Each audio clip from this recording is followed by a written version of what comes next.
và chuẩn bị xua phục mai bằng ồn vàថ្ងៃនេះខ្ញុំបាទសូមបង្ហាញនៅម៉ាស៊ីនផលិតឥដ្ឋបាទឥដ្ឋបុកបាទងាយស្រួលប្រើប្រាស់បាទកើតឡើងដោយស្នាដៃកូនខ្មែរបាទងាយស្រួលប្រើប្រាស់បងប្អូនបាទពុំនេះដែរយើងអាចផលិតបានម្ដង5ដុំបងប្អូនបាទងាយស្រួលប្រើប្រាស់បាទមិនចំណាយភ្លើងច្រើនហើយនឹងមិនចំណាយកម្លាំងច្រើនទេបងប្អូនអាចយកទៅបង្កើតជាមុខរបរប្រកបណូលបានបាទក្នុងមួយថ្ងៃយើងអាចផលិតបានចាប់ពី600ដុំទៅ800ដុំក្នុងមួយថ្ងៃបងប្អូនបាទយើងប្រើកម្លាំងតិចពលកម្មតិចអាចតែ2នាក់អីក៏យើងអាចប្រើប្រាស់បានដែរបងប្អូនបាទទៅស្រួលប្រើប្រាស់មែនបាទតម្លៃសមរម្យទេបងប្អូនហ្នឹងហើយបងប្អូនត្រូវការអាចតាក់ទងកម្មងតាមលេខទូរស័ព្ទដែលខ្ញុំបានដាក់នៅខាងក្រោមវីដេអូនេះបាទឬក៏ Telegram បងប្អូនបាទមានសេវាដឹកជញ្ជូន25ខេត្តក្រុងបងប្អូនបាទនេះចេញឲ្យបងប្អូនទស្សនាទាំងអស់គ្នាបាទអត់ស្អាតបាទនេះផលិតបាន5ដុំបងប្អូន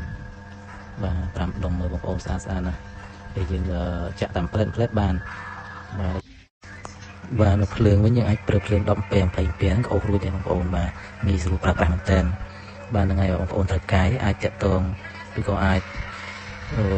នឹងអាចតាក់ទងតាមលេខទូរស័ព្ទដែលខ្ញុំដាក់នៅក្រោមវីដេអូហ្នឹងបាទឬក៏ចង់មកមើលដល់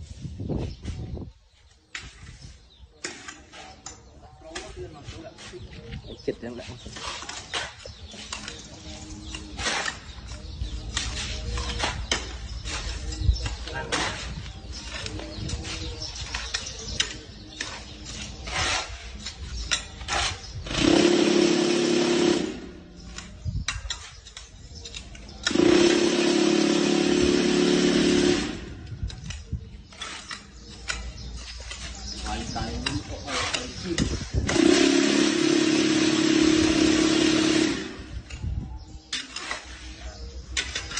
ចាទៅចា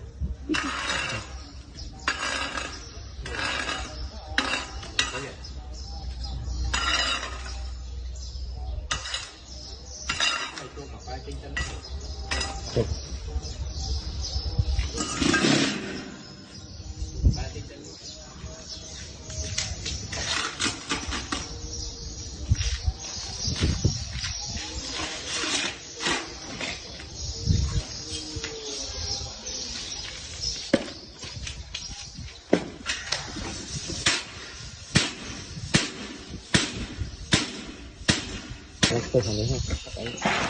quạt xài rồi bây giờ hay dần bỏ đi lấy ngon bên nó quá phải một quán dùng ăn thư để lại thư để ăn cái trứng cạnh đi làm mà đặt một sang đi nữa ấp lên nè luôn